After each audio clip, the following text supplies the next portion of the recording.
حي على الفلاح.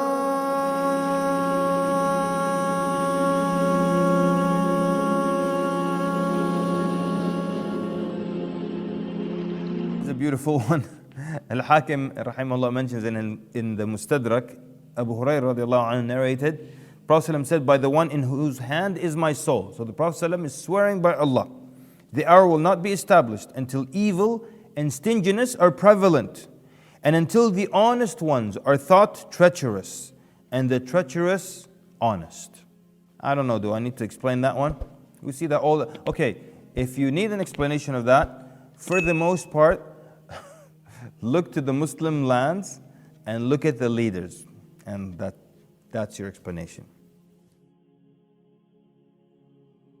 Okay, this one is interesting here, narrated by Imam Ahmad rahimahullah. Abdullah ibn Mas'ud radiallahu anhu narrated, the Prophet sallallahu alaihi wasallam said, before the hour strikes and before the day of judgment comes, people will only give salam to their acquaintances. Will give salam to those that they know specifically, only specific people.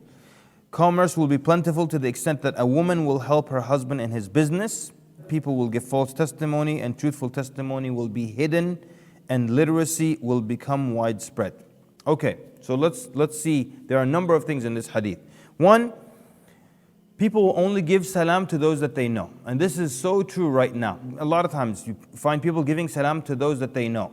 Sometimes even in the masjid, they'll see, if they don't know someone, then they see someone they know, Salam alaikum, kif hal. If you give salam to someone that you don't know, sometimes they'll be like, do I know you? I remember one time, and this is like many years ago, or maybe not that many, but I was like 17 or what have you, sitting in front of the house, and a Muslim walked by. This is overseas. So I said, Assalamu alaikum. He said, Wa alaikum salam. He went to the store or something. He came back maybe 20 minutes later, walked by, I said, Assalamu alaikum. So he came up to me, like, Ahlan wa sahlan. Do we know each other? And you must know me, the fact that you're giving me salam. But we said from the signs of the hour. And this began, what's interesting is this began at the time of the companions. One time with the tabi'een, a man came and gave salam to just the companion. And the Prophet ﷺ told them that the Prophet ﷺ said from the signs of the hour, so that people only give salam to those that they know. And of course you can imagine becoming more pronounced towards as time progressed. That was the first one. People only give salam to those that they know. The second one says, commerce will be plentiful to the extent that a woman will help her husband in his business. And I remember there used to be people who used to misunderstand this hadith. They thought that if your wife helps you in your business, that means this is such a bad sign that you love the dunya so much that your wife is now working with you. There's nothing wrong with your wife working with you and helping you with your business. Because I think we can agree that a woman can go work somewhere, right? She can go work at a company and get a paycheck. It's halal. I hope everyone agrees with that. Now, if she can work at some other man's company, which is better, that or she works at her own husband's company? So why would it be haram or bad? Yani, it's halal for her to work for some other guy, but for her own husband it's a bad thing? Because, of course we all know the advantage. If she works at her husband's company, then really she's the president of the company, true or false, right? But that's not the point. Is that what the Prophet ﷺ is describing is he's describing a different world to the companions and to that generation. They were living in a time where you would go out to the market, and this is what's interesting. They would just make enough money for what they need for the day. Let's say, I'm just throwing a false number out. Let's say someone knows that they need, let's just say 3 dirhams per day. That's their daily expense. So if he opens a store and he makes 3 dirhams by Maghrib or by Asr, he'll shut down and come home. If he makes 3 dirhams in the early part of the day, he'll shut the store and go home. Like they only got what they needed for the day. Now, even as a business mentality, that's completely different today. Like today, let's say I only need 3 dirhams per day, but if I make him in the early morning, I'll immediately start, okay, well, let me keep working then and put in extra hours so I can make 9 dirhams per day. And now I'm 3 days ahead, then I can hire other people and like that. Like that famous story, the funny story about this man who was sitting at the dock, watching the sunset. Then a young man who studied business comes to him and says, he says, what do you do? He said, I'm a fisherman. He says, I just get this much fish per day, and then I sit and come and relax and and watch the sunset. He says, you shouldn't do that. The young man tells him, you should not do that. What you should do is you should work extra hours. Push yourself, even for months, push yourself extra and make a lot more than what you need. He says, then what? He says, then you'll have extra money to get another boat. And he says, then what? He said, push that other boat as well. You're working both boats, extra time, overtime, making more than what you need. He said, then what? He said, then you'll have a whole fleet of boats. He says, then what do we do? He says, when you have that much fish, you can open your own fish warehouse. He says, then what? He says, then you can get your own, refrigerated trucks and you can be delivering and you can have a whole corporation. He says, then what? He says, once that corporation is making a lot of money, he says, then you can finally retire. He says, then what do I do when I retire? He says, you can sit by the dock and watch the sunset. So he basically brought him back exactly to where he already was, Long story, but the point is that was the same mentality that they had. The early Muslims, like a man would just work when he gets what he needs for the day. Sometimes he would, shut down the store and just, that's it. So An-Nabi Sallallahu Alaihi Wasallam here is telling you that how the world will become, commerce will be so plentiful. So in the old days, I sold onions, let's say. I would sell onions, and when I make what I need for the day, or I sell the onions that I have, I go home, and my wife is sitting at home. Even if she comes to work with me, there's nothing but to sell these onions.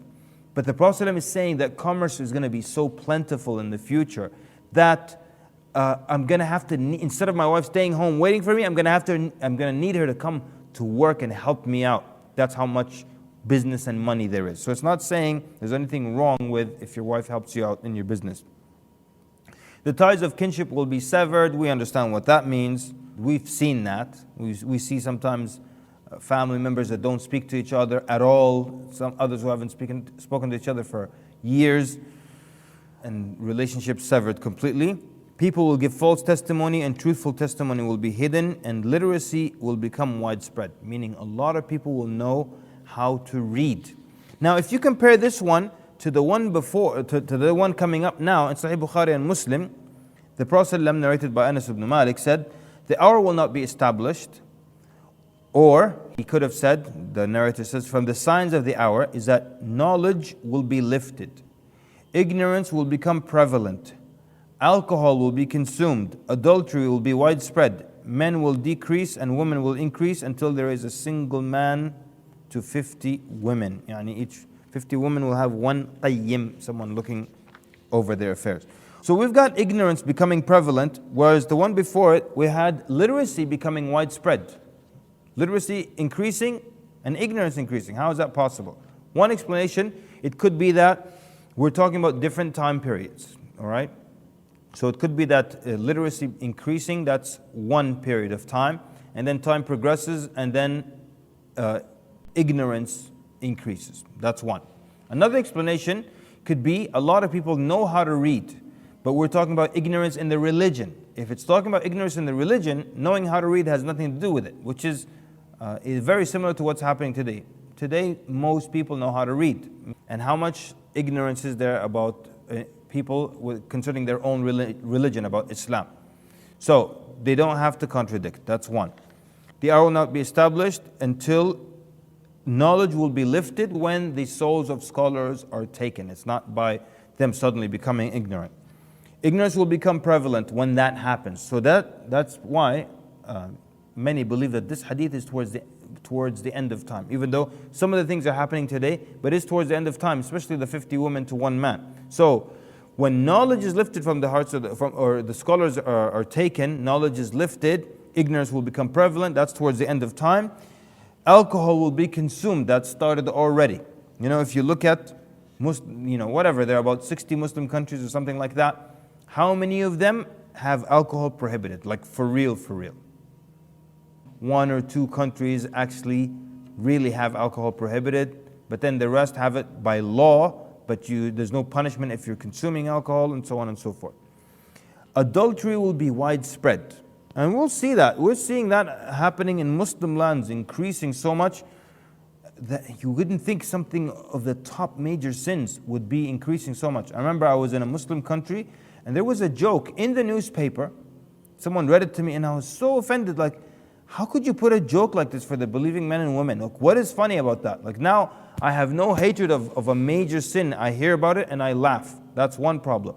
And number two, when you keep joking about things like that, what happens is that it becomes the norm. Like I'm not shocked or turned off when I hear about that anymore because it's so much of a joke. And that's why, by the way, I never, ever, all these jokes about people being high and being smart, and so many jokes about people being high that it becomes the norm. If someone's high, what's the big deal?